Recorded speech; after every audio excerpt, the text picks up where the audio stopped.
everyone's worried about shaky supply chains and all that global uncertainty, there's this one part of India's economy that's not just holding on, it's absolutely booming.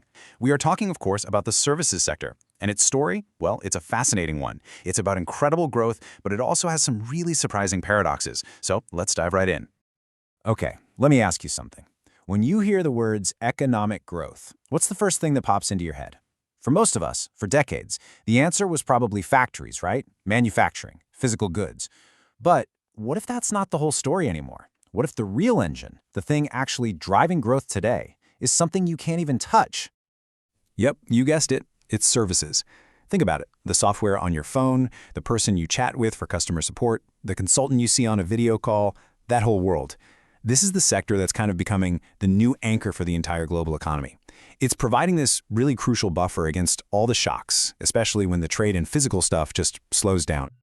All right, so first up, let's zoom out and look at the big picture here. Because what's happening isn't just some passing trend. No, this is a massive structural shift happening all over the world. As industrial activity has kind of cooled off, services are really stepping up to become the planet's new engine. And this leads to this really important idea of a low-volatility anchor. So what does that mean? Well, think about manufacturing. It has these big ups and downs, these cycles, right? Services, on the other hand, tend to provide much steadier, more consistent growth. Why? Because so many of them can be delivered digitally. That means they can scale up super fast, and they're not really tied to physical borders. This makes them incredibly resilient when things get chaotic globally. So where does India fit into all of this? Well, here's the thing. India isn't just following this trend. In a lot of ways, it's actually leading the charge. The story of India's services sector is just one of remarkable outperformance. It's become a true superpower. And don't just take my word for it. Let's look at the numbers. Okay, so check this out. The share of services in the global economy has definitely grown. But India's share? It's grown even faster. We're talking about a jump of 1.5 percentage points above pre-pandemic levels. That's a way bigger leap than the world average, and it's a crystal clear sign of acceleration. And you can really see this resilience when you look at the growth rates. So while global services growth has slowed down, India's has held incredibly steady at 7.6%. Now compare that to China, which saw a pretty sharp drop. The key takeaway here is that India has managed to keep its pre-pandemic momentum going, and that is a huge sign of strength. And finally, let's talk about trade. Because, you guessed it, India's performance here is just standout. The share of services trade in its GDP leaped by 3 whole percentage points. To put that in perspective, that's more than double the global increase. So here's the bottom line from all this data. India isn't just growing its services sector at home, it is absolutely becoming a dominant player on the world stage. Okay, those numbers are seriously impressive, no doubt about it. But what's actually happening on the ground? What do these big growth figures really mean for people, for jobs? It's time to pop the hood and look inside India's growth engine.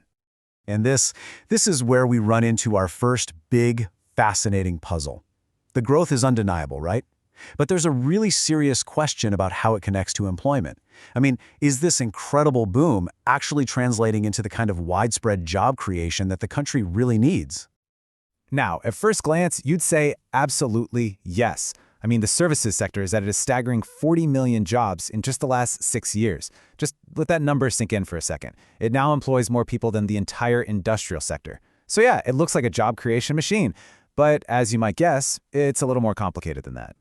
And this really lays out the paradox perfectly. It's like two sides of the same coin. On one side, you've got these high-flying sectors, IT, finance, you know the ones. They drive massive economic value, just huge GVA growth, but they create a relatively small number of jobs. Then, on the other side, you have sectors like trade and hospitality. These create the bulk of the new jobs, but the roles are often in lower value, less productive parts of the economy. See the disconnect? But even inside this big paradox, you find these fascinating little counter-stories. Take this data point, for example. In the high-end information and communication services, urban women aren't just closing the wage gap, they're actually earning significantly more than men, about 2,000 rupees per day compared to just over 700 for men. It's a huge deal, and it shows that where these high-skill jobs are being created, they can have a really powerful, transformative social impact. All right, so it's not all just about the big, established giants like IT and finance. India's services sector is branching out, diversifying into some truly exciting and honestly pretty unexpected areas. So let's take a quick rapid-fire tour of these new frontiers. I mean, look at this. You've got the rise of the creative orange economy, live events, concerts, now a 100 billion rupee industry. You've got medical tourism, which is projected to become a massive $16 billion market.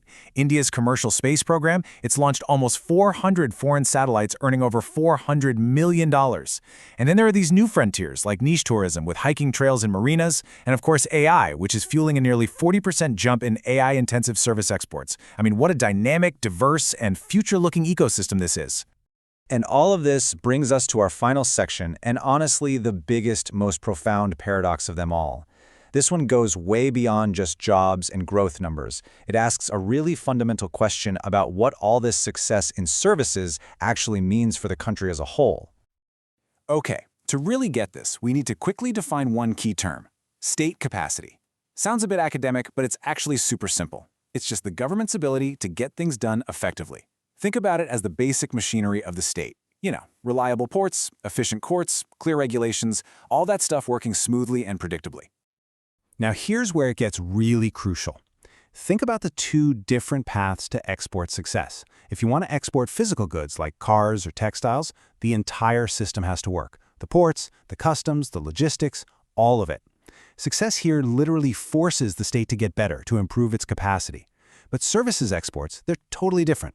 A world-class software company can be wildly successful with just brilliant people and a fast internet connection. It can completely bypass inefficient ports or slow-moving courts. It's what you might call a system bypassing success. And that leads us to a really powerful and, frankly, pretty uncomfortable conclusion. Because the services sector can succeed, it can thrive, in spite of weak institutions. It actually creates less pressure on the government to do the hard work of system-wide reform. Its incredible success almost acts like a pressure valve. You know, it lets the rest of the system just kind of muddle through. So, this leaves us with a really big question, right? India has proven, beyond a doubt, that it can build these incredible world-class pockets of excellence.